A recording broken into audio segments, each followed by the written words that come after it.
FPL Game Week 37, my team selection.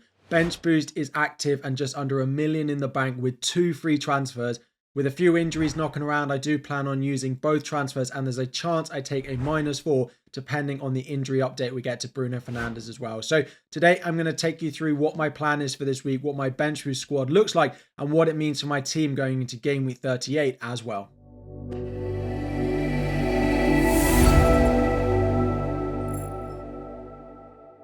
What is up, everyone? FPL Harry here. Before we dive in, 1,000 likes is the aim. Subscribe if you are new around here. And a quick review of Game Week 36 before we dive in and have a look at Game Week 37. It was a green arrow from me. I moved from about 4.5k up to about 3.5k. 108 points overall with 5 above my safety score. Of course, that safety score is the amount of points I need in order to not get a green arrow and not get a red arrow. It's taken from livefpl.net. Again, moving my overall points to 2,399. Very happy with the game week. Of course, Nicholas Jackson coming in with a 16. Erling Haaland coming in with my captaincy, 42 points. All of my midfielders, all of my attackers performing. And then the double Arsenal defence getting clean sheets there. Only 2 blanks for me with Dan Burn and with Ederson as well. I did get Son in off my bench as part of the auto sub because there was no Bruno Fernandes. Now, we haven't had any sort of positive update on Fernandes, so we'll cover about what potentially I might be doing with him this week, despite having a double in Game Week 37, given some of the recent Manchester United performances we have seen. Now, we're 2 weeks before the end of the season, and it's really interesting for me to have a look at where we are in the overall rankings compared to the rank tiers that I'm trying to get myself to. So I'm currently at that 3.5 mark, and people are saying, go for top 1k, go for it, go for it. I'm 27 points outside the top 1k. Seems very unrealistic to think that I'm going to get close. I will, of course, try, but it is quite a long way away. I'm 8 points inside the top 5k. That is my real goal now, to try and stay inside the top 5k. And I'm 26 points inside the top 10k. That is the floor. I don't want to be dropping outside of the top 10k. Top 5k is a sort of realistic dream, realistic goal now, and then top 1k is a bit of a stretch, I think, given how big the gap is. Now, that is Game Week 36. Just before we dive in and have a look at my transfers for Game Week 37, this video is very kindly being sponsored once again by NordVPN. They are sponsoring because it is the VPN service that I use, because it is the fastest VPN in the entire world. Whether you want to be keeping yourself safe online, protecting yourself from those digital pickpockets, everyone trying to steal your information online, or you like to travel a lot and you like to keep up to date with your latest shows, or even those football highlights so you can watch the games, watch the highlights and make the best choice you think you can for your FPL team, you can do all of that with NordVPN. They're offering exclusive discounts and up to 4 months free if you do use my code in the description. On top of this, it is so simple to use, but if you ever have any issues, they have 24/7 support and they have a 30-day money back guarantee. If you sign up and you don't like it for 30 days, you can get all of your money back. So if you're buying a player in FPL, like I've got Ederson, I've got 2 Man United players and I don't like them, unfortunately, I feel like I'm stuck with them. But in NordVPN, you can get your money back. Use the link in the description if you do want to check it out. Exclusive discounts at the moment and 4 months free as well.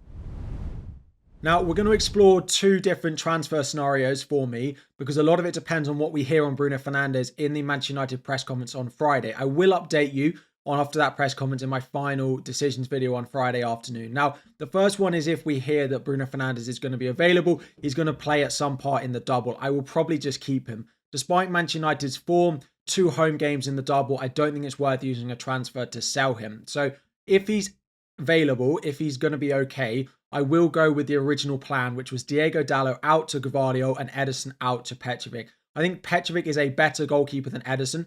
He gets some bonus, he gets some save points, and Gvardiol, of course, is clear of both Diego Dallo and of Ederson as well. This will change the Manchester City triple up that I've got, of course, going with Gvardiol over Ederson, and Petrovic would be my 3rd Chelsea player. At the moment, I've only got 2 in my lineup, in Jackson and in Cole Palmer. It is an upgrade, and I don't have to play a Manchester United defender who has Arsenal at home and Newcastle at home in the double. And I don't expect a clean sheet for Manchester United in either game in the double. Don't expect one on the final day away at Brighton either.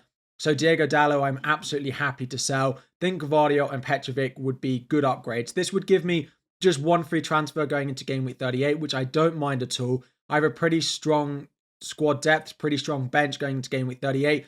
that I can use to combat any rotation we might get on the final day anyway. So this would be using both my free transfers, but I do think it's a significant upgrade and helps me protect my rank a little bit as well.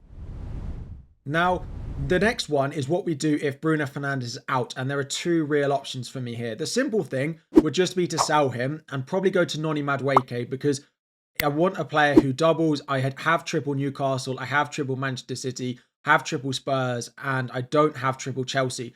Those are the four teams with a double that I actually want to buy players from. So not having triple Chelsea, I could just do Fernandes out and bring in Noni Madueke. This would free up a lot of money, right? And it might even get me closer to buying Mo Salah as a 1 week punt in game week 38 if I wanted to.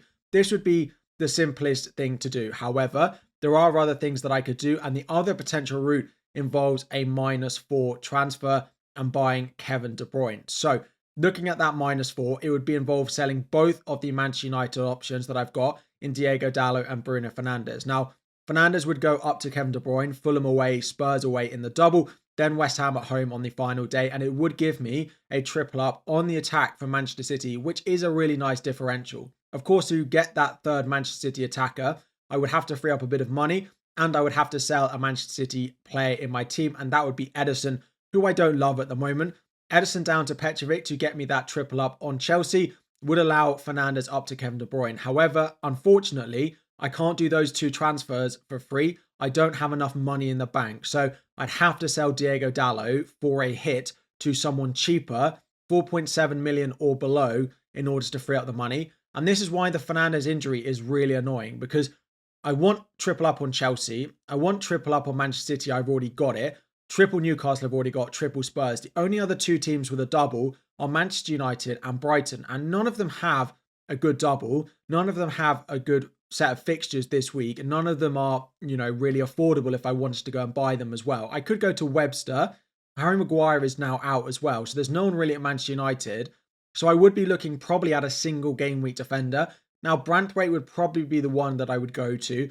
I don't need them in game week 38, so I would just buy Branthwaite at home to Sheffield United, given how good he's been. But selling Dallo for a single game week defender for a hit in order to fund the other two moves doesn't massively feel beneficial. So I would probably look at the Noni Madueke move, taking 2 free transfers into game week 38, potentially buying Mo Salah out for Wolves at home on the final day. Slightly better, but there is part of me that does look at Petrovic and De Bruyne and think that is worth the hit this week. So looking at how my team is actually lining up for the bench boost, before we do it, here is my team before I make any transfers. Of course, I've got 2 free transfers, so I will be making at least 1 transfer this week. We've got Ederson and Vicario both with a double in goal. Dan Burn, Gabriel, Diego Dallo, Porro and Ben White. 3 doublers, and then the 2 sitting on the bench in Ben White and Gabriel with single fixtures away at Manchester United. Foden, Son, Gordon, Fernandes and Cole Palmer. All my midfield with a double. Haaland, Isak and Jackson up front. Again, all with a double. If Fernandes wasn't yellow flagged, if Fernandes was fine, I'd look at this team thinking it's pretty good. And if Fernandes is available, I'm pretty happy with it. And I will definitely be doing that Gvardiol in for Diego Dallo and Ederson to Petrovic move with 2 free transfers and just take 1 transfer into the final day. However, as the deadline gets closer, growing concern for me about whether Fernandes is going to be available to play or not.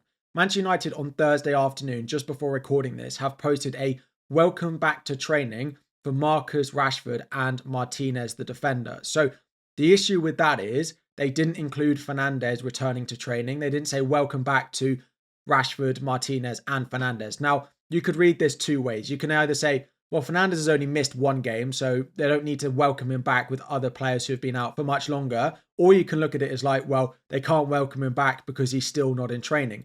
There will be a Manchester United press conference on Friday, so hopefully we get a little bit of an update from Ten Hag about how Fernandes' recovery is getting on. But that has made me a little bit concerned that he's not going to be back in time for the double. So this leaves me actually in 2 positions. And the first one, I know people will mention it, is you could just not bench boost this week and bench double Arsenal defence, do the usual 2 free transfers, leave Fernandes on the bench and leave probably Vicario as my goalkeeper on the bench this week. So it is basically a toy up between, do I want to bench boost this week with it looking like it does if Fernandes is out, or do I not bench boost this week, do the Petrovic and Gvardiol in move this week and actually bench boost in game week 38 and just use my transfer in game week 38 to sell Fernandes, and the bench would look like it does with double Newcastle and double Spurs. To be honest, even if Fernandes out, I think I'm about 90% sure going to bench boost in game week 37 and not hold it for game week 38. My bench in game week 38 looks pretty good, but there is always random bits of rotation. If I get someone suddenly benched in game week 38, I'm left in a really awkward position that I can't save the bench boost for another week. I either have to sell them for a hit, or I just, bench boost with a player who's not starting, which I don't love. So that aside, I think I will be bench boosting in game week 37, but I thought it was just worth mentioning. In terms of what I do if Fernandes is out, if Fernandes is out and we don't think he's going to be available in the double, I think I will just do the one sideways move of Fernandes out and Noni Madueke in. So just to simplify that, it basically leaves me with two options. If Fernandes is a doubt and not going to play in the double, I just do Fernandes to Noni Madueke, keep Dalot, and I keep Ederson. If Fernandes is going to play, then I probably do the Petrovic and Gvardiol in moves for Diego Dalot and for Erling Haaland as well. Again, I am getting a little bit concerned about Fernandes not being in training. It's been so quiet this week. There's been no photos of training or anything, which is a little bit concerned.